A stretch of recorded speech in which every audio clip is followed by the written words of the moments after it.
Okay, I think we are now live. Just a second, we'll confirm that.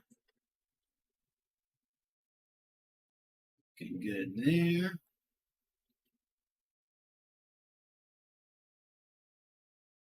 Looking good there. Cool. Okay. Well, let's get ourselves back started.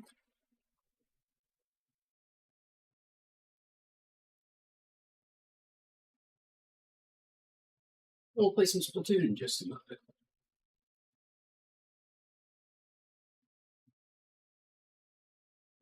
This is some more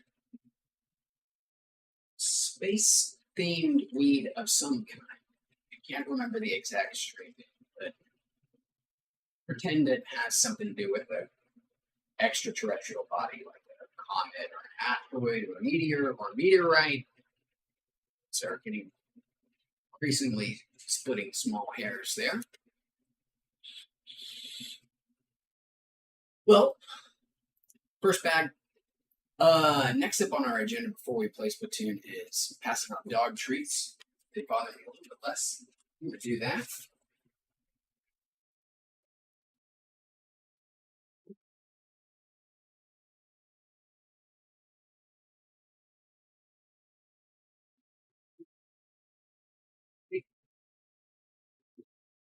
Awesome.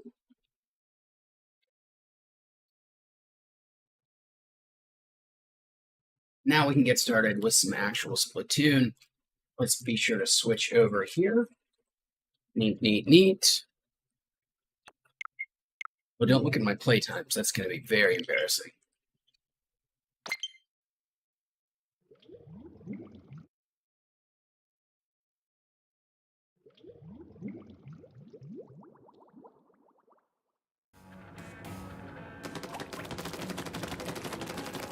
Okay. We're in. Let's hop ourselves in a game here. Rocking the Splat Doolies at the moment. I think that's the name of it. Oh. You see, this is going to be embarrassing to look at my history, but more wins than losses there. Dylan, welcome, Dylan. Thanks for hanging out with us. And Dylan says that he just finished taking a massive diamond and a sauce dab of Jellian. I think I got that right. Cheers, Wheats, Star Dog, Alien Cookies, Cross Jelly Bread. Well, thanks for hanging out with us, Dylan. I hope you are enjoying that nice fat dab. When it comes time to do a dab ourselves, if you remind me, we'll make sure it's for you. Hope you are doing well.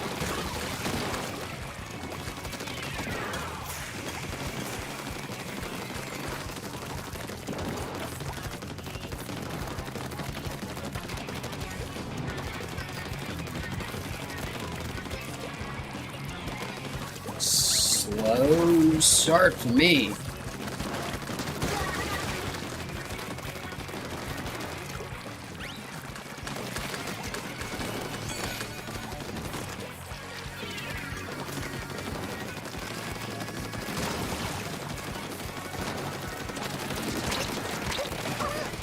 Look right into the water.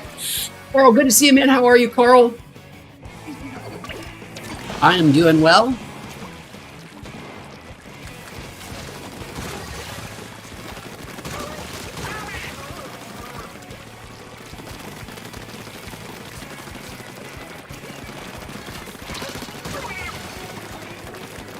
He didn't even really try. Oh, God. Oh, boy. I am, performing poorly, but, you know, we always have a slow start. At least my team is really making up for me here.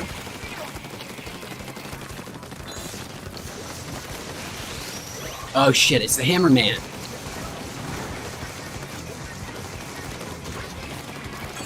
I'm just not gonna go follow him and die.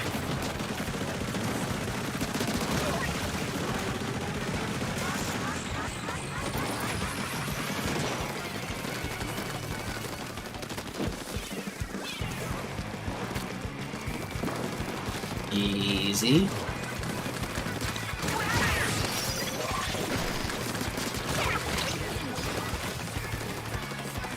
Now we're getting somewhere.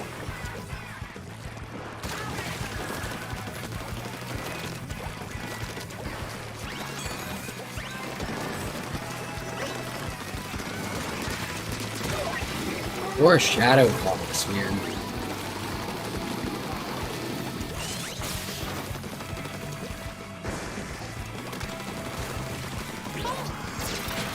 Grab tank. Smart. Nice. Nice play by that guy, for sure. Snuck up to my side where I'm nice and weak, even in my big old crab tank. Took me down. I'm gonna be surprised if we don't have that. Okay. Woo! Bag number 1 down. Victory on our first game. Things are looking great. Let's go get our second bag. Go in here.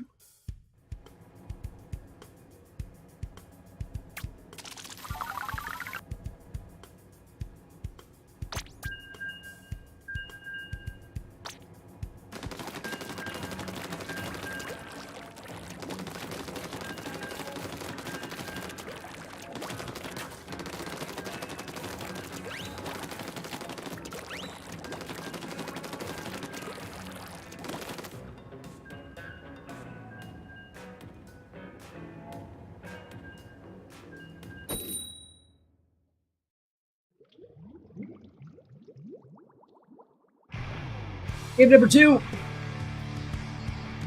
Just as successful as the first. Oh, awesome. They've still got poor Shadow Fox on their team. Not to be insulting, but I'm very glad he's not on my line. Or she. Girls can be terrible at video games too.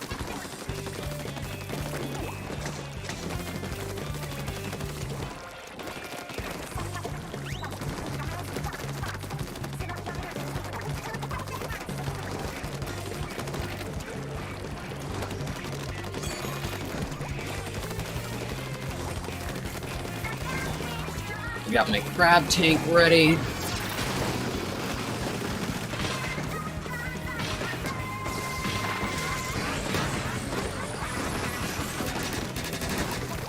Oh shit, I'm getting mine. Missile, whatever you call it. Well, it's dead from every end.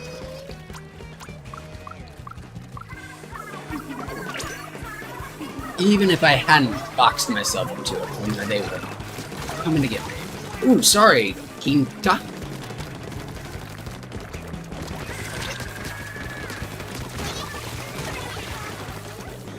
Look, dead Shadow Fox. Comforting sight.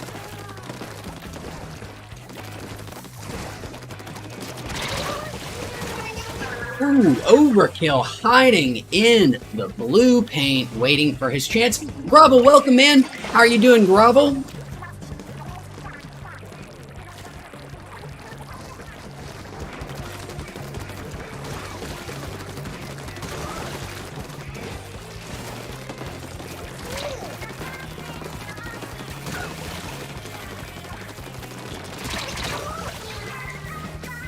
Nice moves. Overkill again.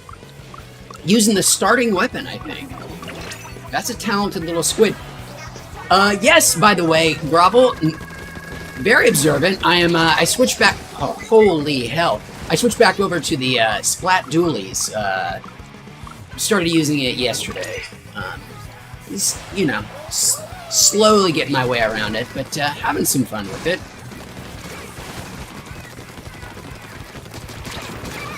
There we go. Where'd you go?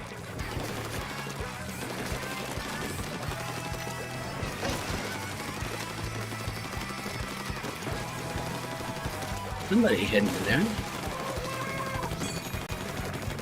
Crab tank time! Oh, bad timing for crab tank, bad time for crab tank, bad time for crab tank.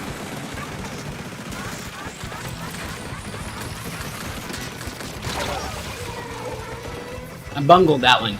Ah, how are you liking it, Grovel? Grovel said he's trying out the roller. Probably the weapon I've been killed by the most.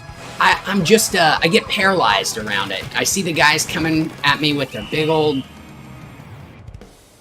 rolling brushes of death barreling right for me, and I just deer in the headlights at them.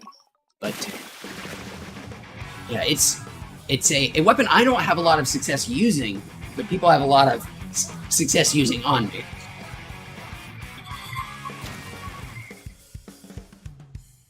Two in a row.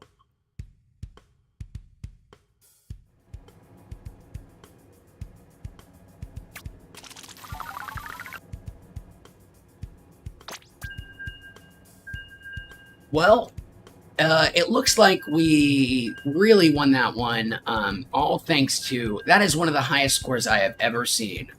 Papa Roy 69. Good for you, Mr. Papa Roy 69. I wonder if that's a Succession reference. The wildly successful HBO show Succession. The family in that one is known as the Roys, and there is a very cantankerous patriarchy to that family, played by Brian Cox, Logan's wife. The 69 is just a bonus.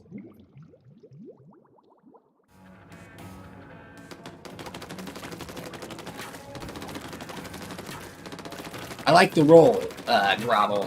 That's why I switched over. I'm a big fan of the roll. I can't say that I use it super successfully, but I feel badass when I do use it.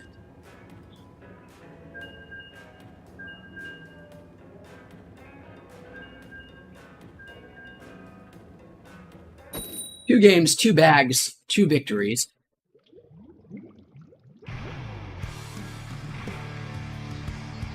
Let's go for 3 for 3. And if we do get a victory on this one, shit, we'll go 3 bags. Because something has gone too right.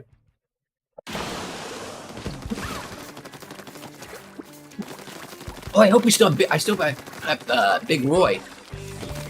Mr. 69.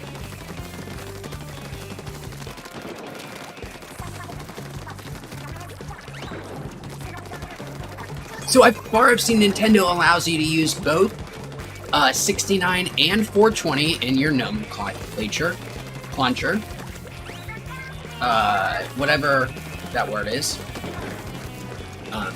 Why are there so many words for title or having your name in something? Eponymous, titular. Oh, Reacher! That's the Ultra I've been killed by the most. Reef Slider, excuse me. Where the little motherfuckers go out and ride a shark. It's a cool way to die. You know, in real life, if I had to choose a way to die, it would probably be being destroyed in the wake of somebody riding a big-ass paint shark, but...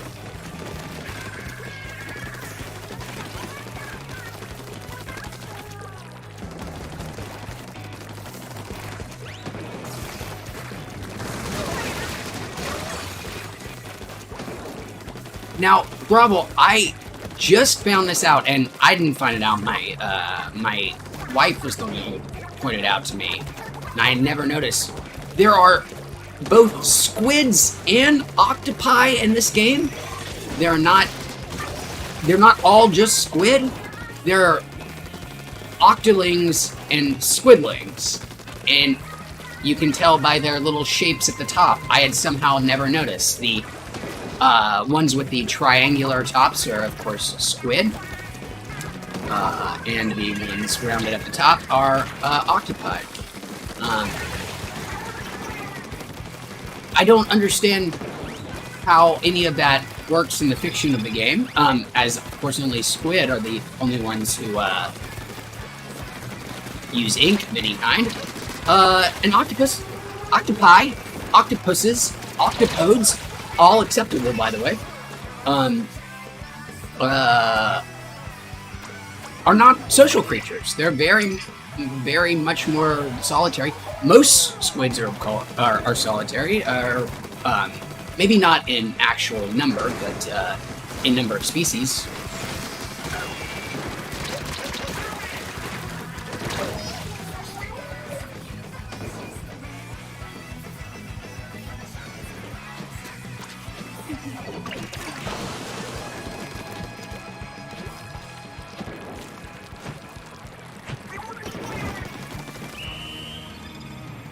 Riri, welcome. Riri, good to see you. Justin, welcome. Justin says, what's up, Wheats? How do you like Splatoon? Just bought an OLED Switch a few weeks ago. Well, welcome, Justin. Victory, we did win another. That means another bag, as promised. Gotta slow down all these wins. But Justin, I do love it a lot. It is criminal how similar it is to Splatoon 2.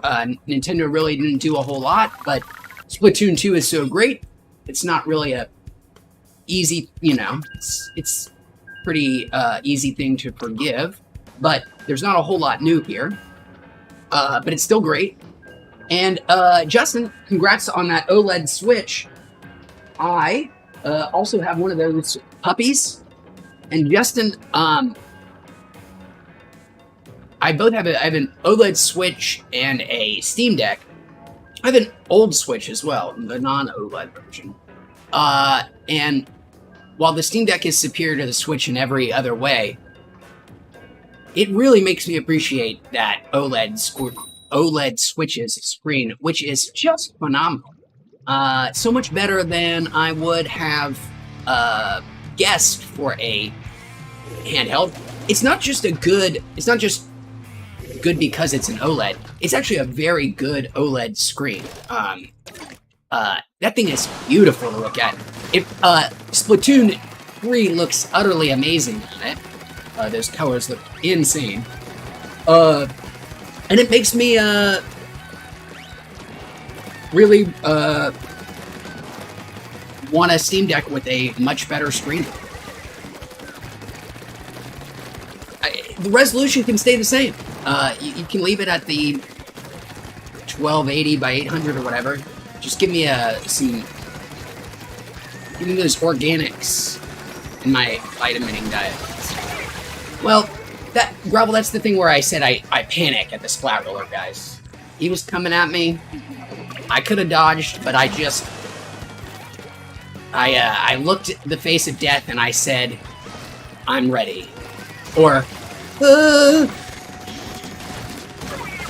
and that time I said, fuck you, death. No. Well, survive this roller guy only to diamond test. Oh, you bastard. Nicely done. NCIA.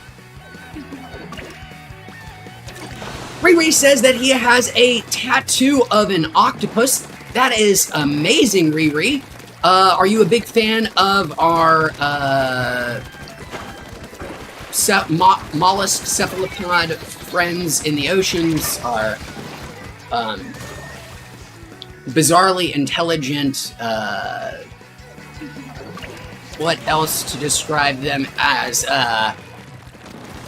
Thinking, feeling, seeming creatures that live tragically short lives, but seem to have intelligence that far outpaces the size of their brain. There we go again with the roller guys. Amazing, amazing creatures.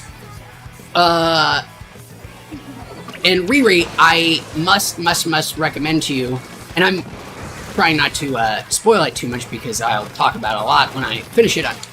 I am reading a book right now that is very much about octopodes. It is a science fiction book, the sequel to the greatest science fiction book I've read in the past couple of years, one I've talked about many times.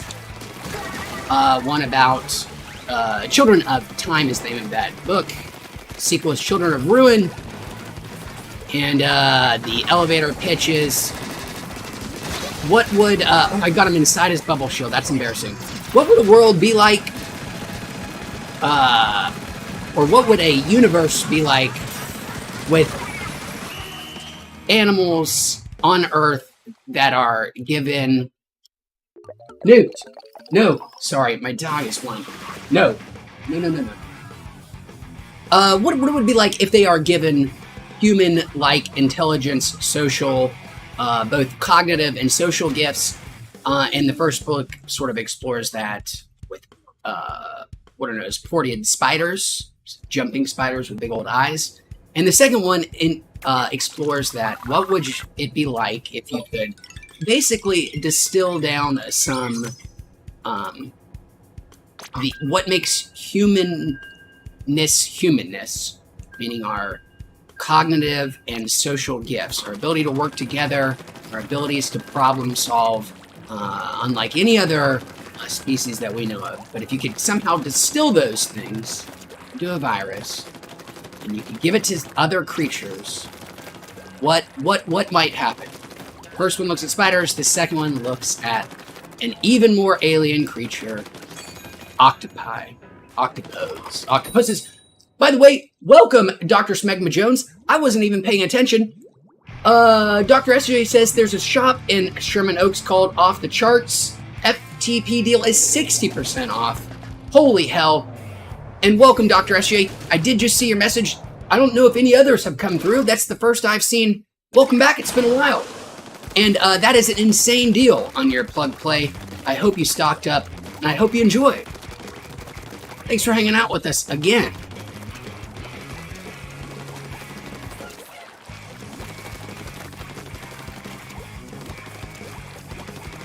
Robble says he needs to get an OLED TV. I do have an OLED TV. It is also very, very, very nice.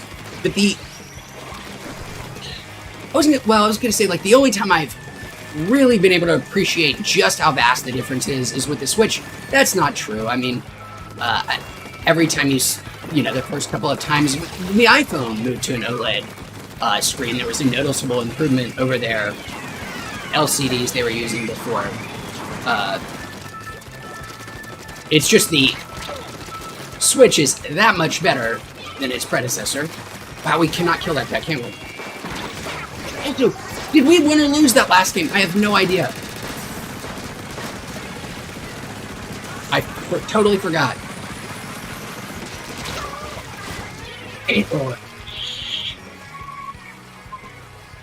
It is Justin. A lot of fun. And sorry, guys, about my sporadic chat catching up. You know what? We'll take a break after this one here. I'm going to get our corners here in base while I'm here.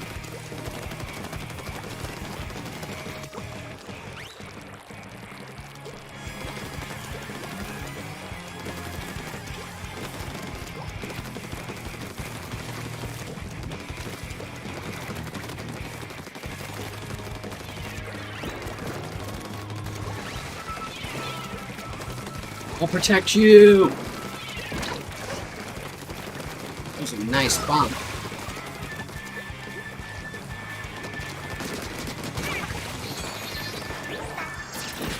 Crab tank time.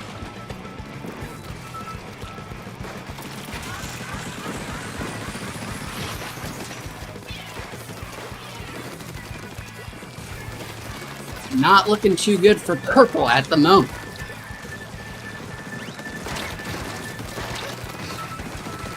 Oh, it's crafting time for him. Sorry, teammate, I have to abandon you. Or we would both be dead.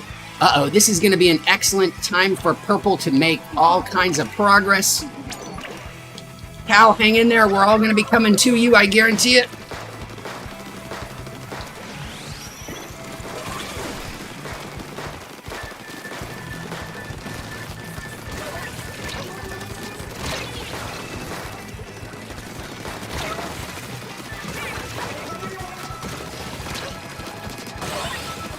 Oh, that's perfect. Perfect. Whew. That one was going to be close. What a back and forth there in that very last, 45 seconds. I do think we pulled it out, but it was damn close.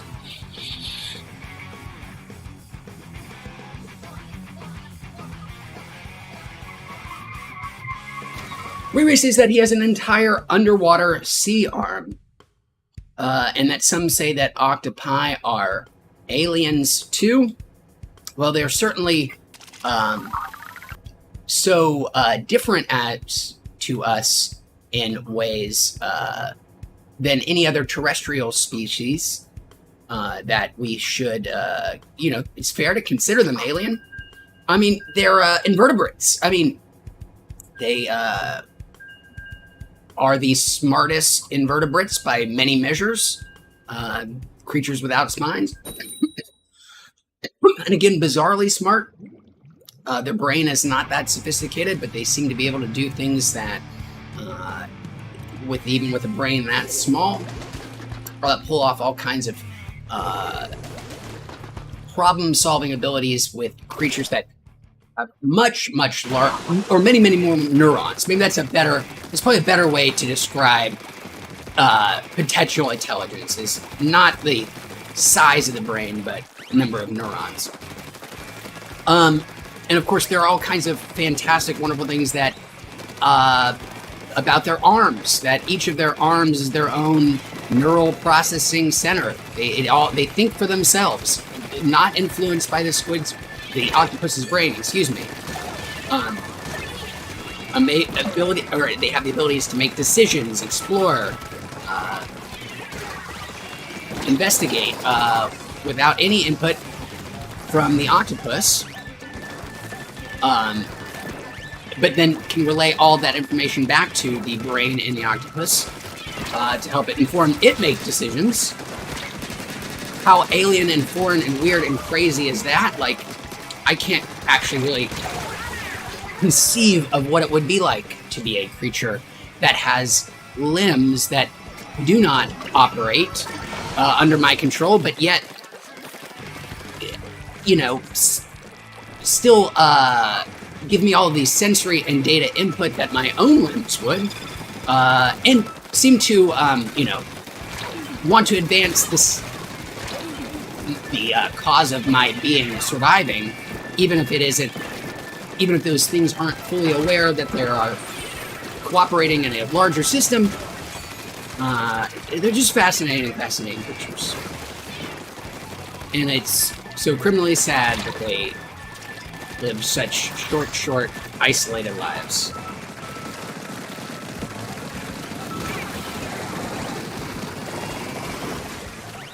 Well, that's anthropomorphizing a lot.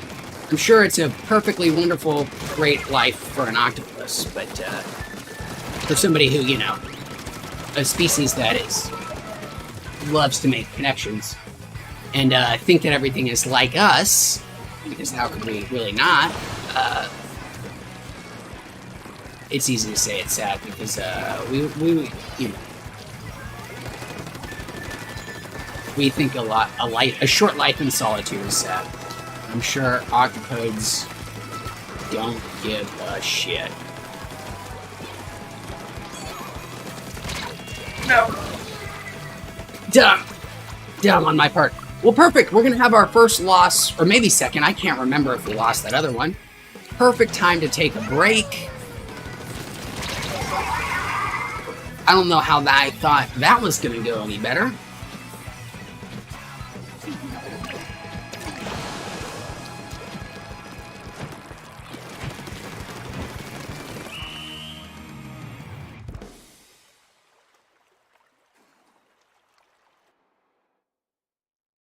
Oof. Not just a loss. Well, I've lost worse. We'll use that as an opportunity to take ourselves a brief break here. Look up the title of this excellent book I am reading right now. An Immense World by Ed Yong. I talked about it last stream a little bit. It is a book about animal perception that is just fantastic.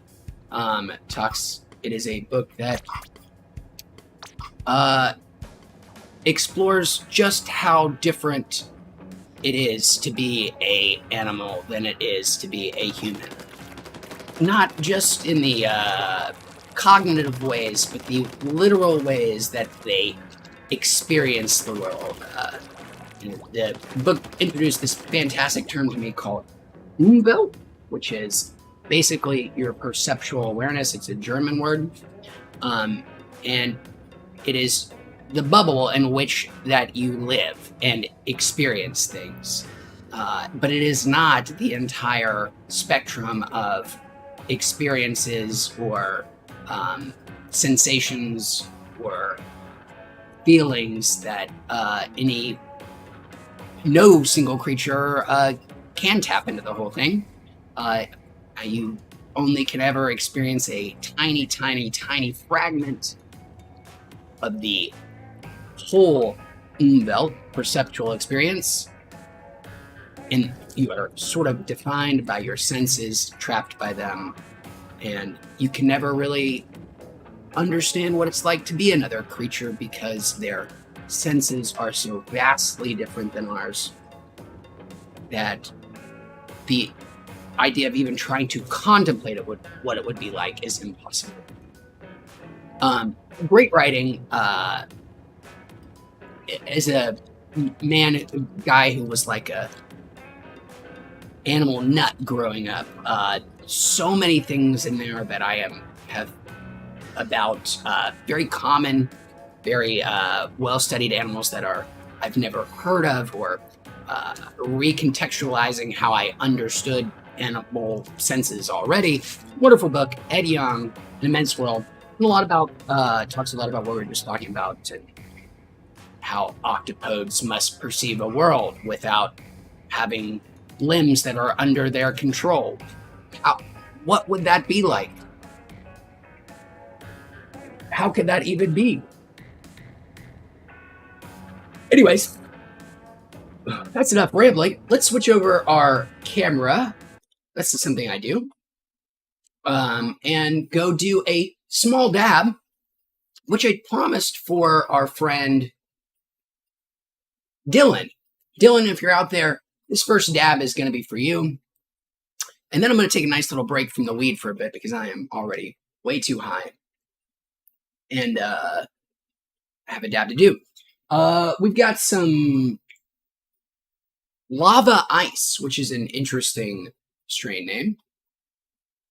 Real oxymoron there. Let's do this lava ice. And Riri, I'm curious what else is on your underwater tattoo sleeve. Justin, that's right. Yes, Justin. I am so sorry. You are on your impressive, incredible tolerance break. I'm sorry, I totally forgotten. It slipped my mind. How are you doing? How's it going? Hopefully things are getting easier for you at this point. Curious for you to share your thoughts, if you don't mind.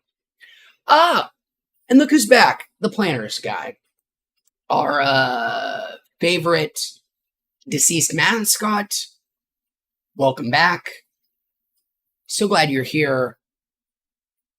I bet you're tired of people telling you you're a legume and not a nut. And then I bet you're also tired of people saying, aren't you dead? Maybe that's why you're carrying that axe. You're just tired of everything, which, Mr. Peanut, I think we all understand.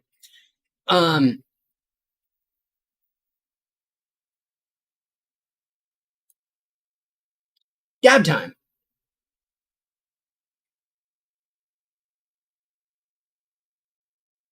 Tony, welcome. Good to see you, Tony. Just in time for our dab. First dab of the stream. And Tony, we're doing great. We're either like 4-2 or 3-2, or I think we're still, that first number is still larger than that second. This is batter, I believe is the consistency, is what it's called. It's a odd shade of beige. Anyway, here we go.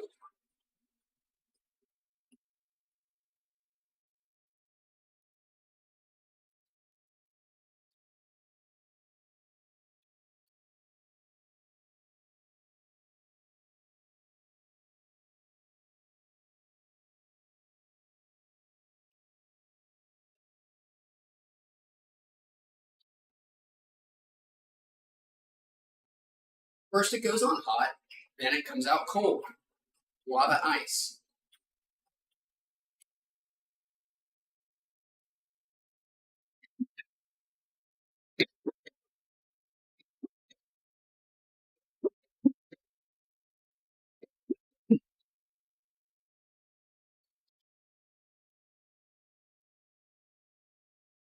All right, let's hop back into a game. Tony says, nice conversation about octopuses. Well, thank you. Fascinating creatures. Everybody should read Children of Time. And then after they finish that, they should read Children of Ruin and behold the majesty of somebody seriously considering what a world inhabited by creatures as alien as octopuses, but as smart as people would be like. How would that society evolve and develop? What would be prized? What would be shunned? Ouch. I'm coming, Ice Bear.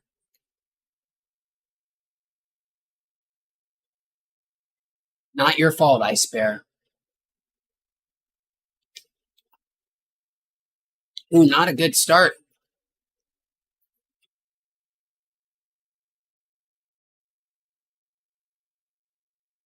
Nice bubble shield. Oh, man, they got 2 bubble shielders. Holy hell. These guys know what they're doing. They've got strategies. Oh, shit. We're playing against people with strategies. I honestly don't know if I can handle this.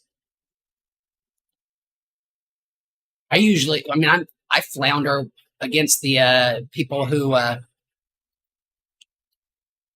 dive headfirst into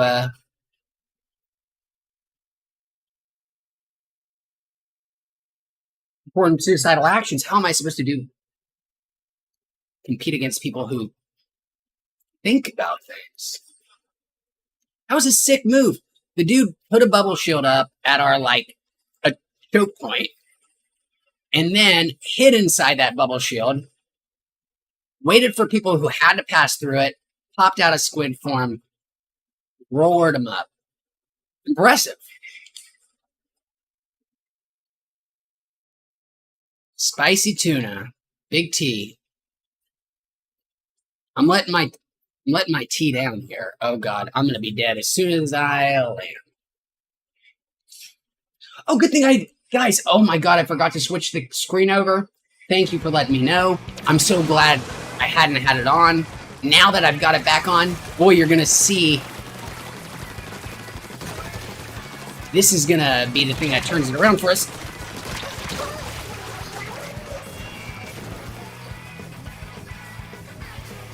Soon. We still have 35 whole seconds to turn this into something special.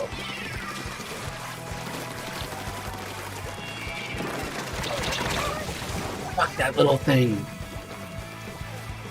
That little walking mine.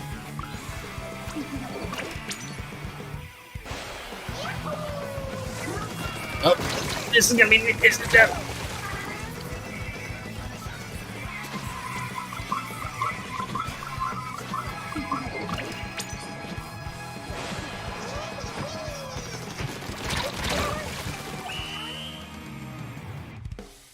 Well,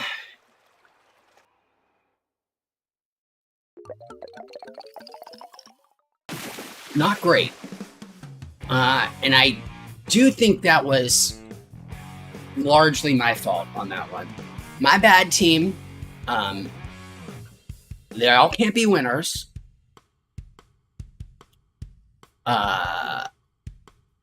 Maybe it's time to get out that lobby. Holy shit, I went 1 in 10. I'm pretty impressed with that one. Oh, and I wasn't the worst. Incredible. Wow, they had the worst guy on their team had almost as many kills as our entire team. Not that it's about kills, it's about getting paint out there, but some splats are nice. Excuse me. Yes, splat is the verb. We're not killing anybody, just splatting them. And which teleports them back to some starting base, and then they come back out again. No killing. Let's swap out some gear while we're licking our wounds, which we don't do that way. We do by hitting the equip button. I just want to get things that have ability chunks that aren't filled in.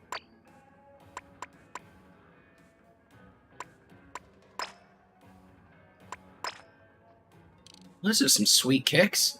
Damn, I'm a little badass.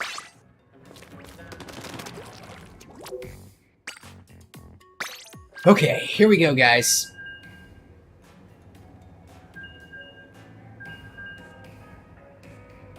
Justin says, and I'm sorry I missed this comment, because it is a inspiring one, and I appreciate you sharing. Justin says that his tolerance break is going very good so far.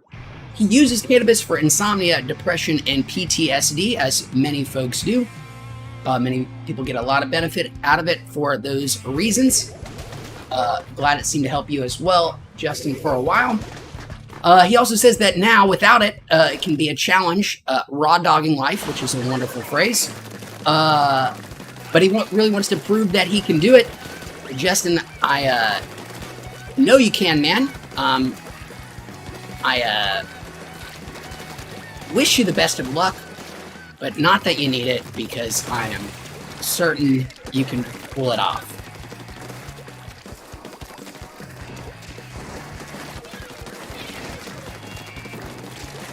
I wish you a easy experience, a peaceful experience.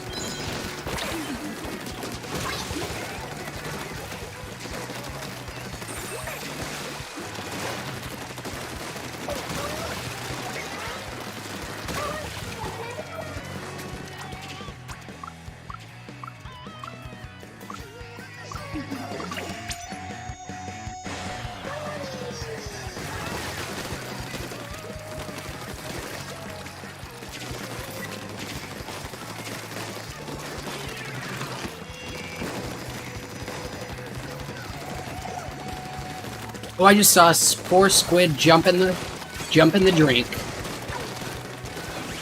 It is the squid's natural habitat, after all. Why haven't I been crab tanking? I know I didn't last game, because I don't think I ever had the opportunity, but...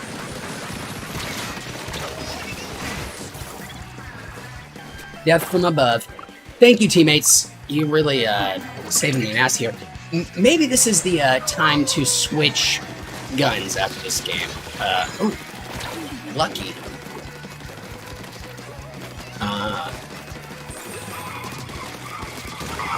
Lucky again. Sorry, Goofy.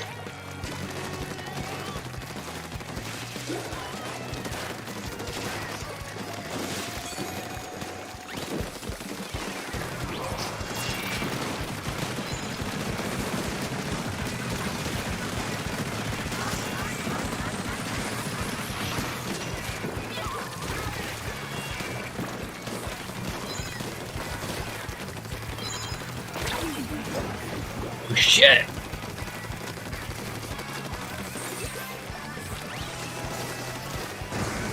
Things are going a little better.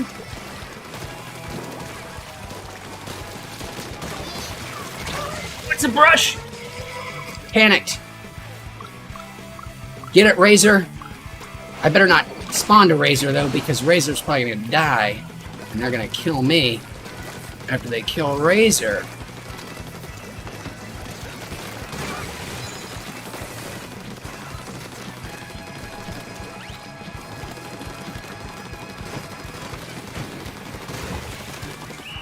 Oh, I have no idea. I have no idea.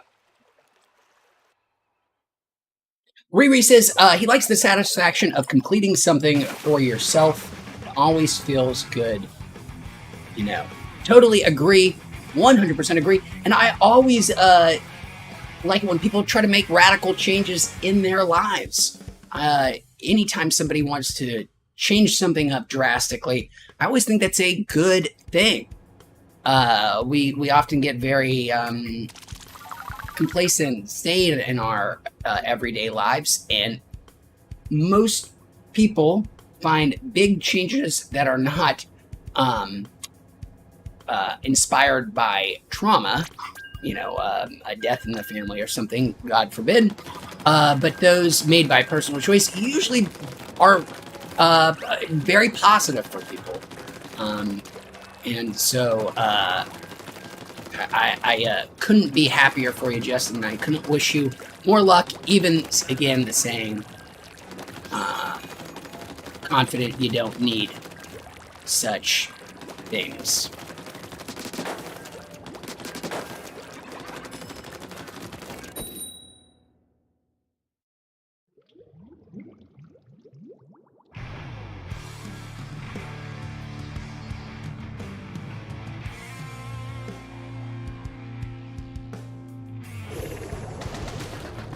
But yeah, if you're feeling stuck or adrift or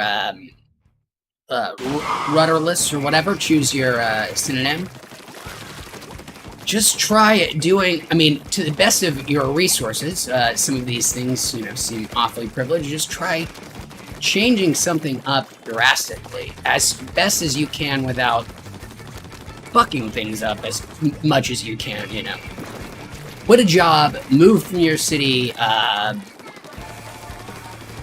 leave a toxic person in your life, whatever it might be, especially if there's one of those things that you've been heavily considering. Usually those things are for the best.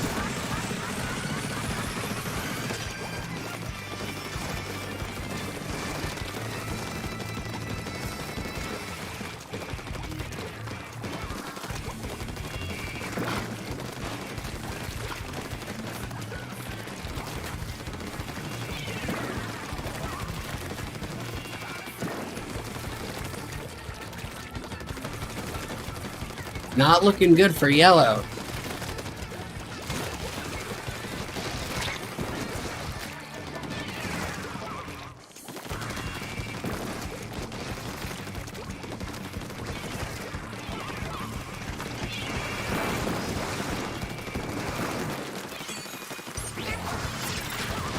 Grab tank.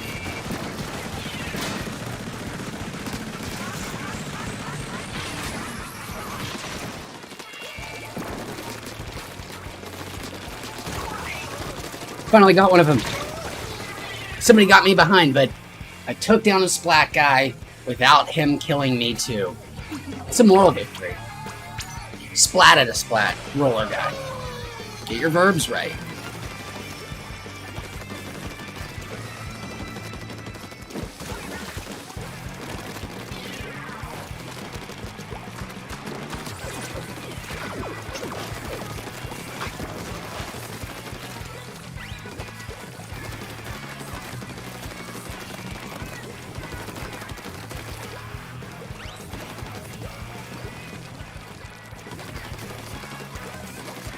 Well, I'd say we've got this one wrapped up. That's the kind of hubris that a god loves to punish, though.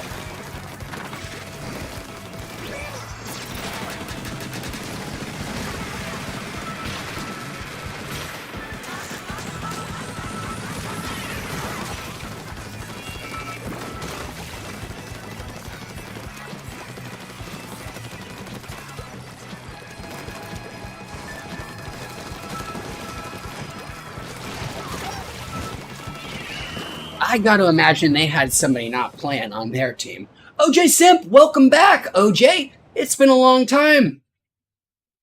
Thanks for hanging out with us. How have you been?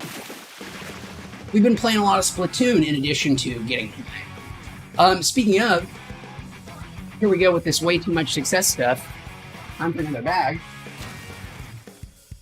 My volcano auto shut itself off, so we'll have to wait one more game. But OJ Simp will do that one for you. Tamia, welcome. Good to see you again. Hello and goodbye. Hopefully we can play some Splatoon again in the future. Thanks for popping in. Well, Justin, you're welcome, man. I'm glad you're hanging out with us still, and of course, everybody here is going to be encouraging and helpful.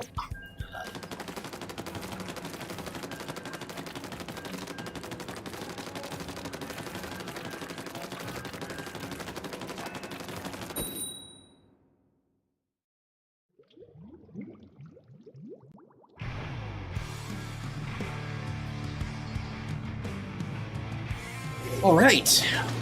Well, let's get 3 in a row. Hashtag Dare to Dream. Oh my God, there was somebody on their team, Smart, with a trademark next to it. That's an excellent name. The Sneeze Fart. The most embarrassing of all the farts, like, because almost, you know, by definition, one that is an accident. And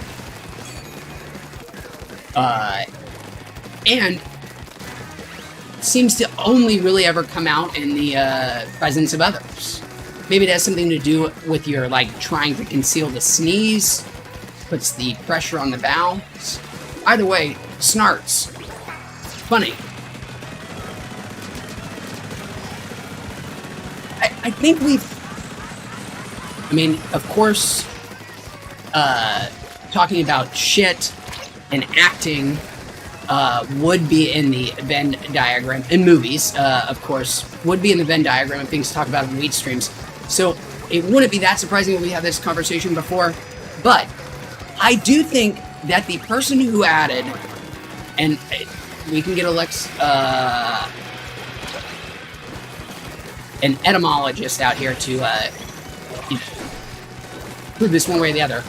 The person who at least popularized, I think, the term shart in the popular vernacular, or in the public vernacular, added the shit, fart, what's that, spoonerism? Portmanteau. No, portmanteau. Plenty of 2 words. Gave us the a wonderful shart. Was none other than the dearly departed, finest actor of his generation by many's estimation, Philip Seymour Hoffman. He uttered that in the really terrible romantic comedy Along Came Polly. Philip Seymour Hoffman, rest in peace, and shart in peace.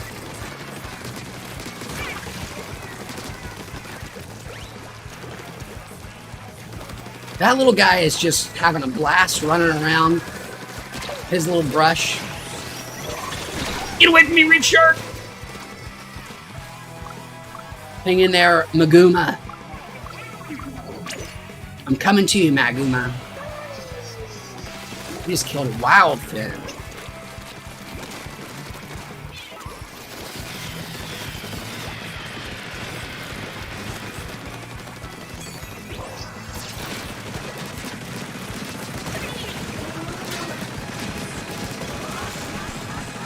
Oh, that's brutal, Blue. That was brutal. OG Sim says, good. A lot of life changes since last time. Thankfully for the better. Glad to hear that. I did watch Eternal Sunshine. Okay movie. A little too trippy. Had to watch it in parts. But it is one of the more unique films I've ever seen. Well, I'm sorry you didn't love it. That is my bad, OJ. I'm so glad you did end up watching it, though. I hope you've... I can understand why you had to split it up in parts. And it is a tough one to follow if you're high. It's a tough one to follow if you're sober. But it is just a fun one to chew over. And just spend some time with in your own brain. At least for me, going over that movie. Both the puzzle nature of it. What is the timeline of the movie? Oh shit, I forgot to do the bag. My bad, guys. I promise I'll get it next time. Riri says, one of his favorite movies is Eternal Sunshine. It is trippy-ish. Yes, trippy is a accurate way to describe it. Snart is on my team now. Hell yes.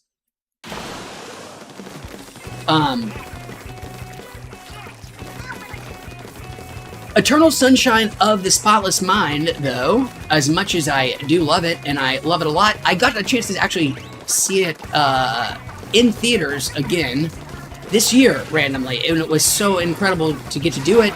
I hadn't seen it since I was probably at least a decade. It was the last time I'd seen it. And I loved it even more than I remembered. But, and this is the best part, this is such a great part for everybody. It is not the best movie of... It is the best movie of the director, Michel Gondry, French guy. French-Canadian guy, maybe? I think. It is his best movie, but it is not the screenwriters and the creative heart of the movie. It is not his best movie. Charlie Kaufman is the guy who wrote it. Best screenwriter ever. And that is not his best movie.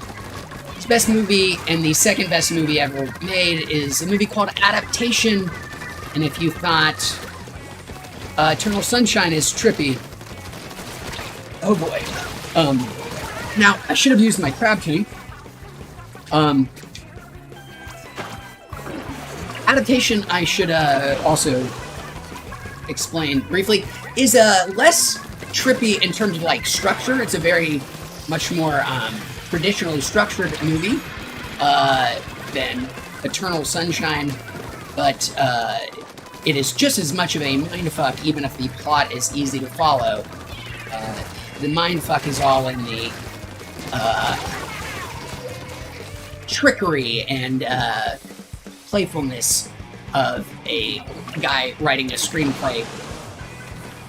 Let me just super briefly explain what the premise of Adaptation is. If you haven't seen it, and I'm sorry if I'm both talking about it too much and explaining something you already know. Adaptation is the most delightful premise of a movie ever. Charlie Kaufman, real human being screenwriter, was really paid money to adapt the book by real New Yorker writer Susan Orlean. She wrote a book called The Orchid Thief. Charlie Kaufman, having written such weird and wonderful things like Being John Malkovich, was paid a lot of money to write a book, write a screenplay based on this huge best-selling book by this beloved author, Susan Orlean.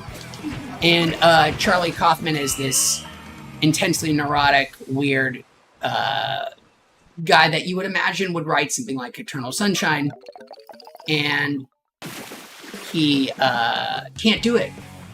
He can't figure out how to write the book.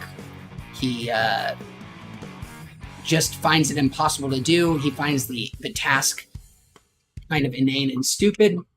So what he decides to do instead is write a movie about himself as a screenwriter being hired to write the screenplay for the book that he was hired to write the screenplay for, truly, and failing to do that, failing to make that screenplay, and instead make the movie about himself failing to do it.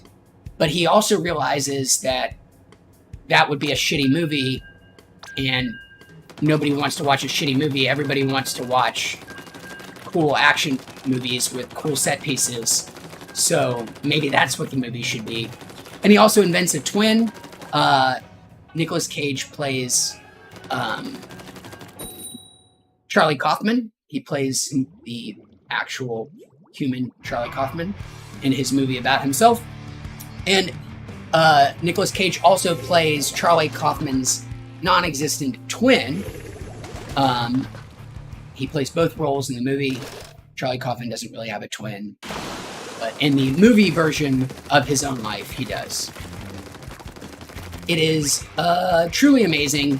A movie I've seen many times and could watch infinitely more.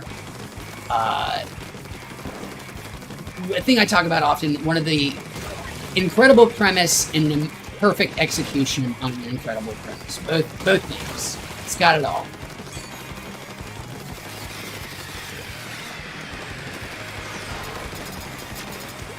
I don't know what that is, so I'm just going to run away. I did fail to do my bag again, as promised. I will try after this game to do it. You know what? No. OJ Simp said that Mr. Deeds, the 2002, let me try. I don't know if you know this, guys. I've said it before. I have an X-Men power. I'm an X-Men. I'm a mutant. But it's the worst X-Men power of all time. And that is, I can tell you when movies came out, as long as you give me a movie that came out in the last, or since, say, the year 2000, and made more than, say, $50 million at the box office. I'm going to say Mr. Deeds is the first weekend of July 2002. Now, I'm promising the year, but I'll try to give you more than that. So I'm going to say Mr. Deeds, July 2002. But he lets us know that it includes the word shark in there. Well, thank you. You are our etymologist that we needed. Super appreciate it. Mr. Deeds, what a weird movie. It is a remake of a beloved old Hollywood classic with Gary Cooper. And wasn't a slapstick comedy the first time around. Weird movie to have decided to remake. Growing up, my parents had miniature donkeys. And one of those miniature donkeys' names was Mr. Deeds. My parents are as stupid as they sound. Run, run, run! Surf, surf, surf!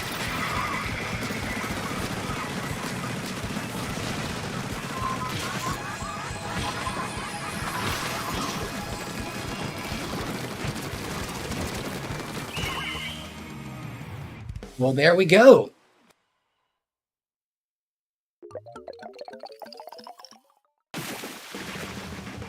But OJ Simp, wow, that is incredible that you pulled that out. How did you know? That is amazing that you knew that. I am not sharding you at all. Seriously impressed. That's incredible. And it's sad to know that that was robbed from still PSH. I wonder who said it, Mr. Deeds. An interesting side fact about Mr. Deeds around that time. I think that movie came out right around the time Winona Ryder became persona non grata before she became a superstar again. I don't know if it's still talked about or not. She is a kleptomaniac, and I don't mean to use it pejoratively, I think literally, and would steal stuff from, expensive Hollywood department stores. And this all broke around the time, I think, Mr. Deeds came out. Mr. Deeds with Adam Sandler. Oh, Adam Sandler. Let's go do this dab I've been promising for everybody here, being so patient in chat and listening to Mr. Deeds facts. The original Mr. Deeds was called Mr. Deeds Goes to Town. Last Mr. Deeds fact.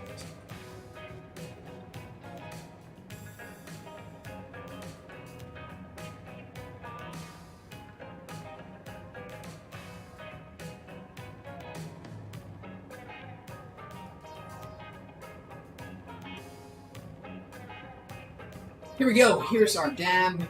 This one is for OJ, Tony, Riri, everybody. Fuck it. This one's even for Adam Sandler. This one's for you, Adam, if you're out there. Thanks for watching. Also, why? Get back on those Netflix movies. you know you need that shit. Or give us another Uncut Gems.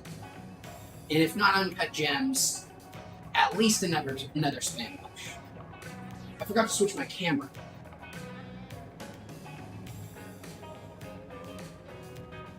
Embarrassing. Here we go. I apologize again. Adam Sandler, this is for you, along with everybody else I listed. I've lost the thread. Happy look.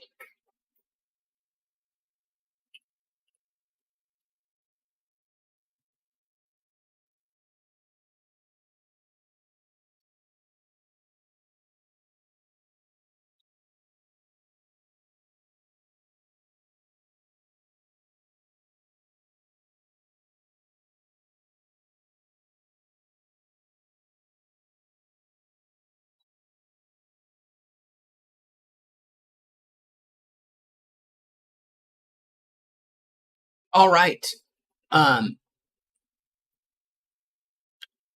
Simp looked it up and he clarified now, after having looked it up, that the line in Mr. Deej was just simply shat, the past tense of shit, which I'm also pretty sure, I'm actually, I can even go ahead and say I'm certain, was in use before Mr. Deeds.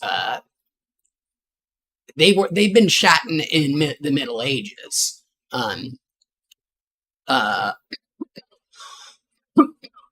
But thank you so much for clarifying, OJ Simp. OJ Simp, well, let me one more time, and I mean this sincerely. I always need to clarify because sometimes, oh, there it is. Because sometimes it can come across insincere. Somebody who corrects themselves on the record like that, man, that is a good quality person. Somebody who made an error, comes back and says, oops, I made an error. Here's the correct information.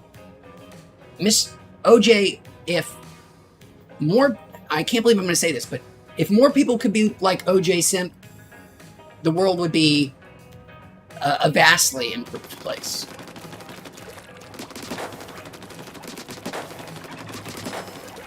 Because OJ Simp, I was so I was gonna start spouting that fact after this. Not your fault at all. That's just the way human communication works. So I can't tell you how much I appreciate you going back and correcting the record. Just quality. Let's get back in the lobby, play ourselves another game. I think I switched back cameras. Nice.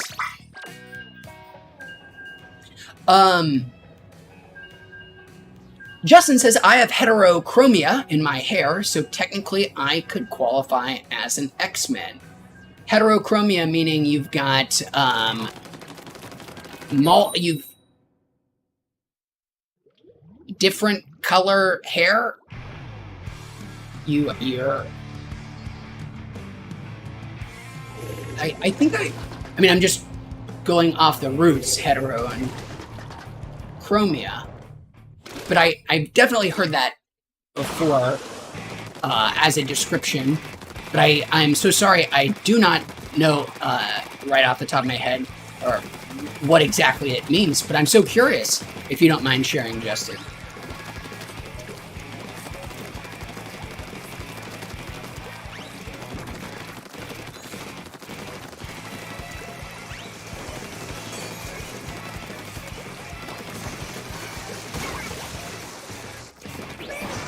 Grab tank time. I was really hoping to get that gal dork.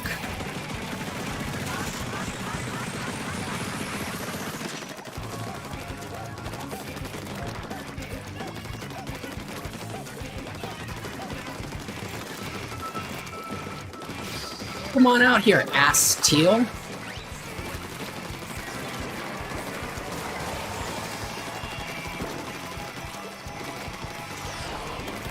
It's so weird that we're talking about Adam Sandler, because I mean, not that I'm a fan of, you know, Adam Sandler's recent movies, Uncut Gems notwithstanding.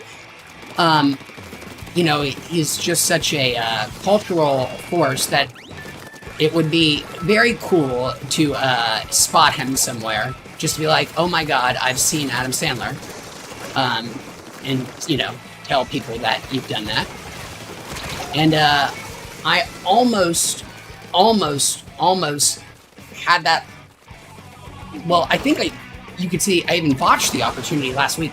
I didn't know I had that opportunity. I was about to go see Anthony Jeselnik live in Los Angeles at a theater called Largo. And they always, when comedians go there, they always have special guests. They don't ever announce them ahead of time. Like, I went and saw Patton Oswalt there one time, and David Cross showed up, you know, amongst some other lesser famous people. But I was going to go see Anthony Jeselnik, but it ended up canceling at the last second, because I was lazy, really. And who shows up as a special guest, but randomly Adam Sandler at this tiny little couple hundred person sized theater. It would have been fun.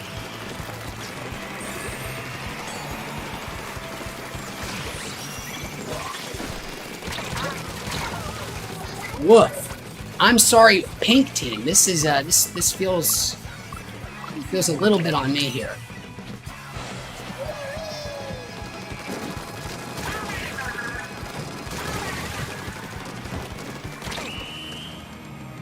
Oh. Riri, it's been nice hanging out with you.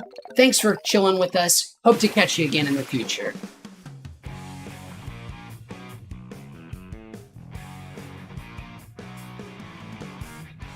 Yes! Justin says you often hear about in people with different colored eyes, although sometimes I hear it also referred to as dichromatism in eyes instead of heterochromia. But I'm not sure if that's actually incorrect. It might very well be. And thank you for clarifying, by the way, Justin. And he says that he has brown hair with a strip of blonde in it. Is it genetic? Do you know, Justin, where your strip of blonde comes from?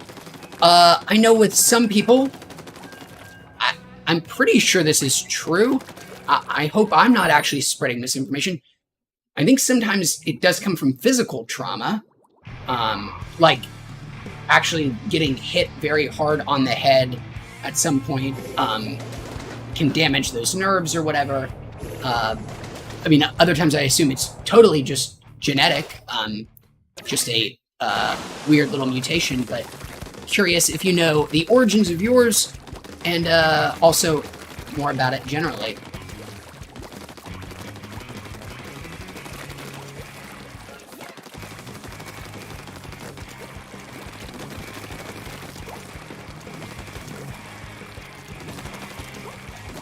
That excellent book I was talking about not so long ago about animal perception, it talks a lot about color and perception.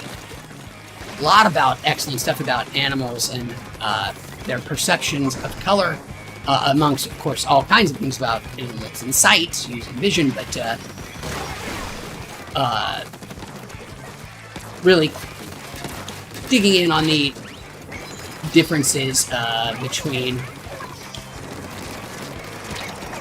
the color vision of humans, which is really quite good, and most other mammals, which is less good. We have 3 color receiving cells in our eyes, whereas most other animals only have 2. And the number of colors you can perceive is basically just a function of the number of those receptors that you have.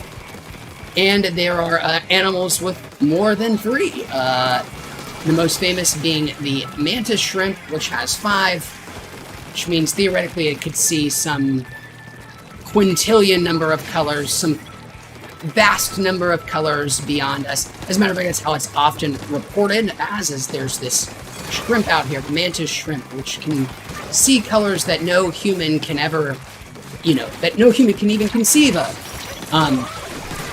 And that's actually, which is what I had heard about this mantis shrimp, was that story, but that is not actually true, or very likely not true. It is much, much weirder than that. Something like a mantis shrimp, which it has 2 additional color receptors than us humans. So you would think it could see all these additional colors, but that's not the way it probably works. It probably doesn't actually see anything like a 3D or a 2D image interpreted as a 3D one like humans do at all. It might not have any sight at all whatsoever. Those 5 different chromats very likely just pick up or just activate anytime it notices that particular color anywhere in the wild, and that receiver fires, which then allows the animal to say, oh, there is X stimuli here, or if, say, 3 different receivers pair at once, it's maybe a more complicated color. The animal interprets that as X kind of thing, maybe a thing to run from, maybe a thing that it eats, and it might never even have an image of something in its brain at all. It may never... This thing that has all of this ability to perceive colors on a far grander scale than us might not have the ability to see at all, which is just incredible. What we think of as vision for it might just be some tingles in its body that says, my brain, my couple thousand neurons that comprise my brain, perceive a pattern of blue, yellow here, which tells my brain that this is probably prey, so it's time to strike. Mantis shrimp, in addition to having all of these color receptors, are also those insane shrimp that have the claws that can retract at such a speed as to... I think there are all these breathless things out there, like it gets hotter than the temperature of the sun, or it moves faster than our fastest planes that we've ever... boy, I'm high. But mantis shrimp, a very cool animal, has a cool claw and even weirder eyes. Mantis shrimp also, I think, is the official shrimp.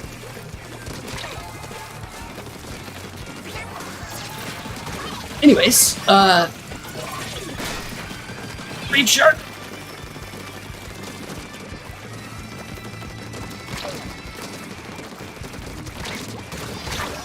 Woo. Well, getting skunked here.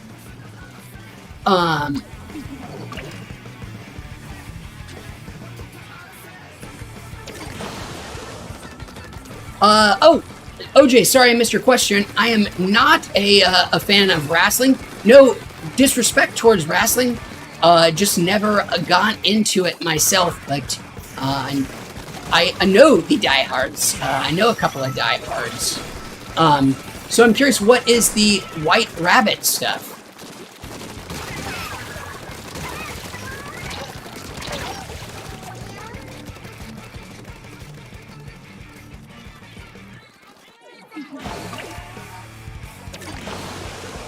Well, Justin, I hope it didn't come from trauma. But whenever I encounter people with a shock of gray or blonde hair, it always looks super cool. Much as, like you said, like everybody's maybe top 10 favorite X-Men road. And yes, oh, who asked about Deadpool? I missed that. I did see that good old Hugh Jackman is coming back for another Deadpool. The thing that I guess I am most excited for, not that, I mean, the Deadpool movies are delightful, very funny, enjoyed them both quite a bit.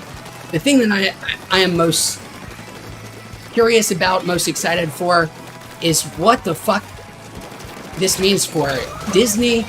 What are they gonna do? Is this really gonna be an R-rated movie with the Disney and big castle right there at the front? Does this portend for more things, or is this a one-time, one-off thing because Deadpool is so important to everybody, and especially their cash cow Marvel, that they will make an exception? Because I'm pretty sure that they did confirm that this would be an R-rated project, and that's just fascinating to me that Disney might break that barrier, which they have been incredibly reticent to do here in the States. Not so they don't hesitate at all overseas. Disney Plus is replete with R-rated stuff in other countries, but in the US they try to keep it incredibly PG-13 at the max. So I hope it means that Disney is getting more lax, but I guess we'll have to see.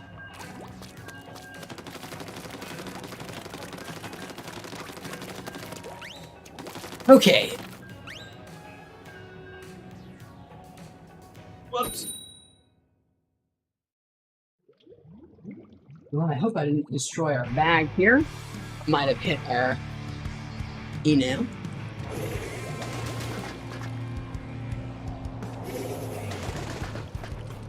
Yogurt!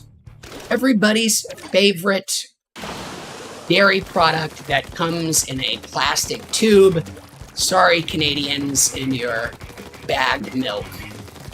In the States, the only thing we want to drink from plastic is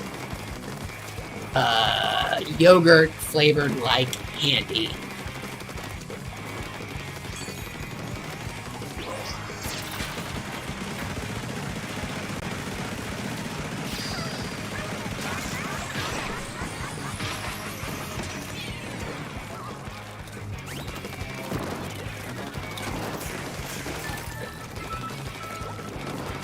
I'll protect you, Beatrice.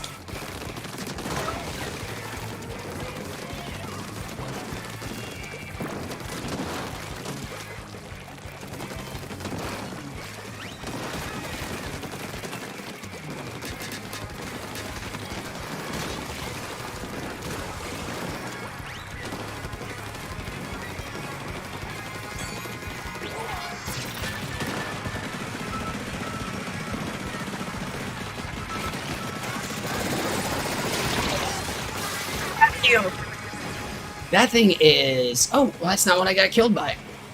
Never mind.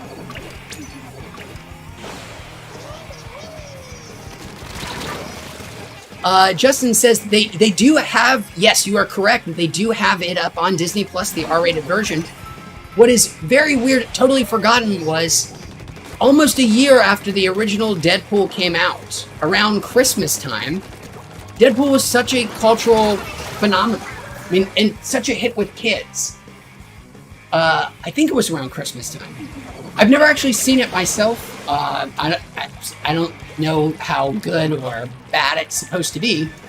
But again, Deadpool just such an important cultural touchstone everywhere. Everybody in love with Ryan Reynolds and Deadpool.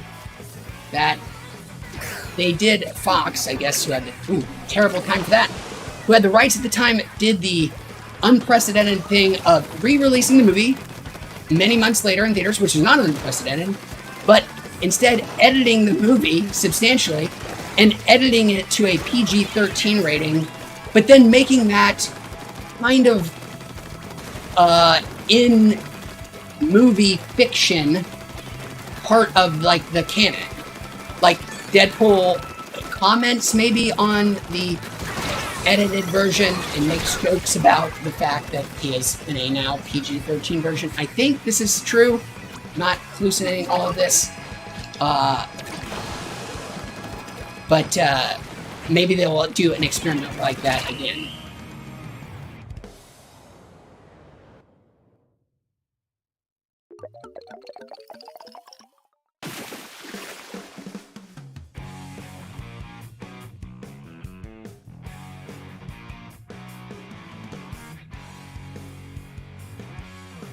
which makes me wonder if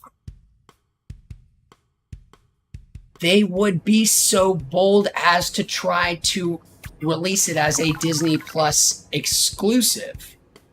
Really juice those subscription numbers again. It would be a major, major, major boon. They've already proven their willingness to put R-rated, very select R-rated content on Disney Plus if it is part of a franchise that they are already, or IP that they are already putting out. So they have like the Netflix Marvel stuff with its like boning and murdering and all that. Maybe they say that Disney Plus is the exclusive Disney home for R-rated content in the US, and they try to keep their theatrical stuff family friendly. I don't know. So curious to see what they're going to do with it.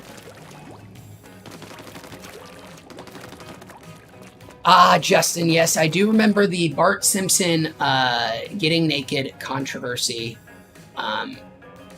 I was in theaters opening night for it, and it was a shock for everybody. I didn't know it had become a cultural flashpoint again on Disney Plus when it was released, upsetting people anew. But that's wonderful. The Simpsons movie was better than expected. A couple of good jokes in that one. Anyways, let's go do one more dab for everybody who's been hanging out with us. Nice big one, and then we'll come back and we'll play till we lose. Our favorite combination. So let's do a nice big dab. Get back into our play, and we're going to stream till we lose our first game. Which, time will only tell how long that will take. Here we go. This is, again, Lava Ice. Goes on cool. Then gets hot. Thanks for watching.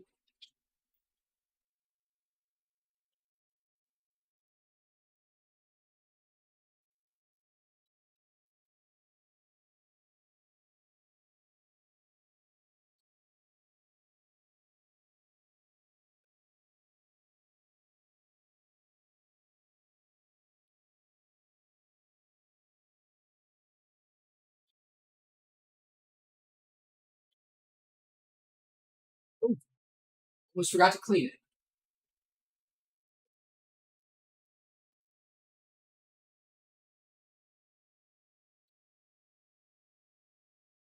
Beautiful. All right, camera switching back. Professional. OJ says that WWE has been running segments once a week with a QR code that leads to games like Mazes / Hangman with the white rabbit as your avatar. Clue gives coordinates and stuff. And people are becoming sleuths with it. Most recent one had led to a record store called White Rabbit in Kentucky.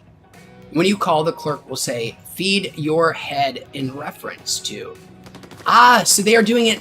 The WWE is getting in the ARG game. This was a hugely popular mode of public. What would you call this style of game? I mean, well, they called it ARGs. And I think, which meant alternative reality game, which now AR is a very different context. The most famous one of these, there are a lot of them. What is it called? Killer Bees? Something Bees. There's a very famous one from Bungie. There are many, many great ARGs throughout history. Some totally unsolved ones out there. What a cool concept. I didn't know the WWE was doing it. I hope it leads to a satisfying conclusion. Most of them usually don't lead to the build-up isn't usually worth the effort, or so it seems. But I've never actually participated in one of these, but they always sound super cool.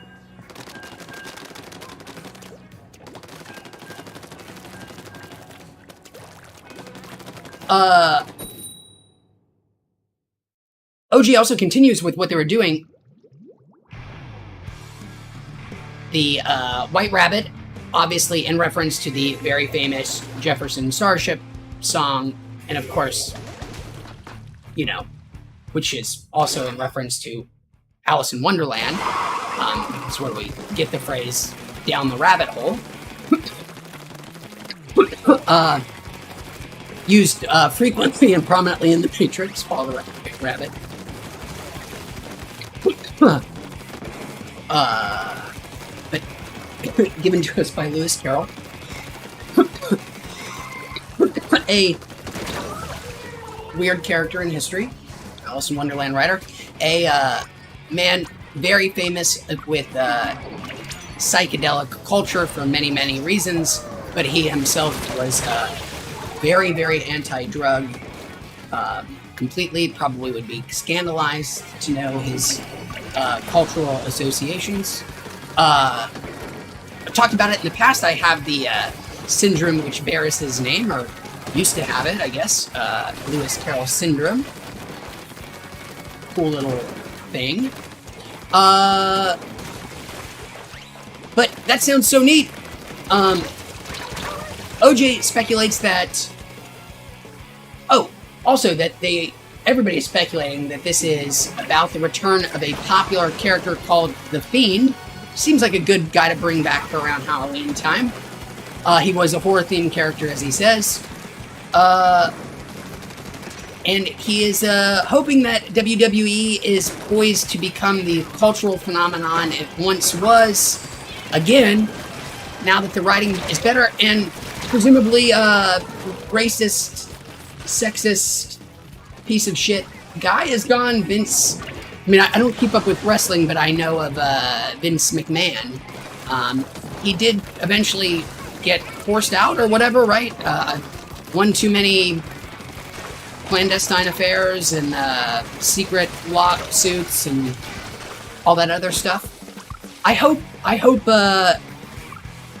if WWE comes back as the cultural juggernaut it has been, that they treat their people way better. It seems like a pretty bad place to work for unless you're a Stone Cold Steve Austin or a Brett Michaels. Shit, I don't know any other wrestlers. The Rock. The one from The Thing. Rowdy Roddy Piper.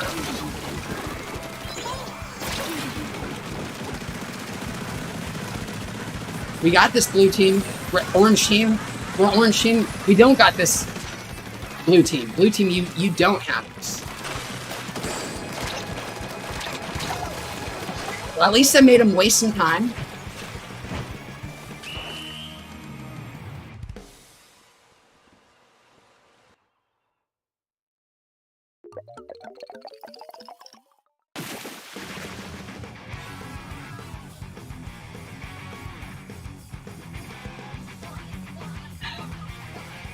WWE waning in cultural significance, but that family is so utterly enmeshed in U.S. politics. It's both of a piece and still a little surprising. Well, keep going. We did win that one, right? Yes, win bonus. All my little chunks of my gear are filled up. Should have switched over. Bret Michaels is love. The Rock of Love. Spoon Love. The love guy. That's who he is. Bret Hart. That's the one I'm thinking. Is he the one who died? There are a lot of wrestler scandals.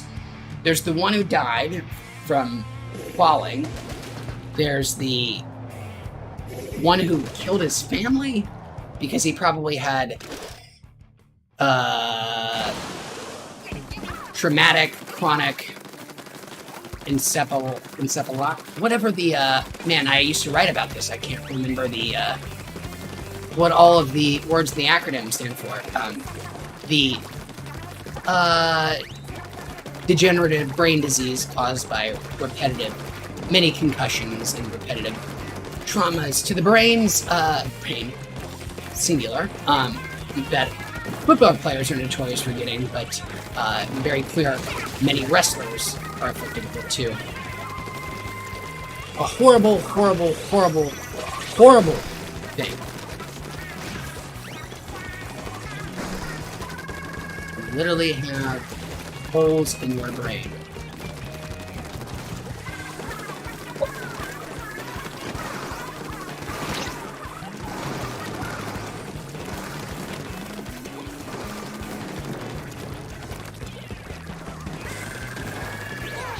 Crab tank. This looks like a good place for a crab tankin'. Oh, somebody's gonna try to get behind me. Bastard. Now that Withers. Oh, this guy looks like a goddamn ninja. He is dancing around there. That's some expert level play. Oh, shit.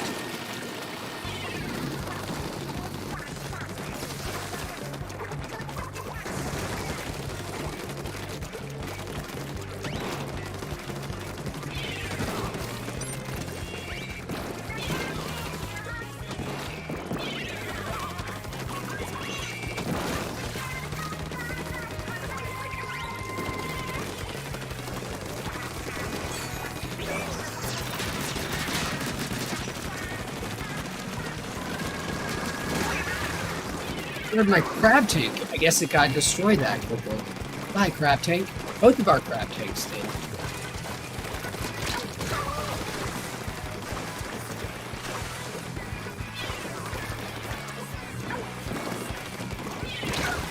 What a shot! Withers with a burst bomb. It's hard to hate when they've got so much flair and killing you.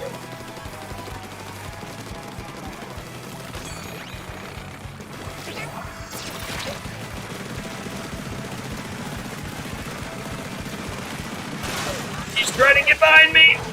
Withers! Splatana Splatter. A chainsaw sword. Final Fantasy would be jealous. Our only hope is that they didn't do their own base well enough. Not enough hope. WoW Info! Well, welcome, WoW Info. He says, I'm a gamer on YouTube. Well, thanks for hanging out with us. And OJ, my pleasure, man. It has been very nice hanging out with you. And I'm so sorry, by the way, WoW Info, because I am just now wrapping up for our stream. Wish we could have hung out longer. Hope to catch you next time. I hope to be back tomorrow. Can't promise it. But if I am, looking forward to seeing you guys. Sorry for ducking WoW Info. Thanks for hanging out with everybody. Us, everyone out there. And we'll see you guys next time. Take care.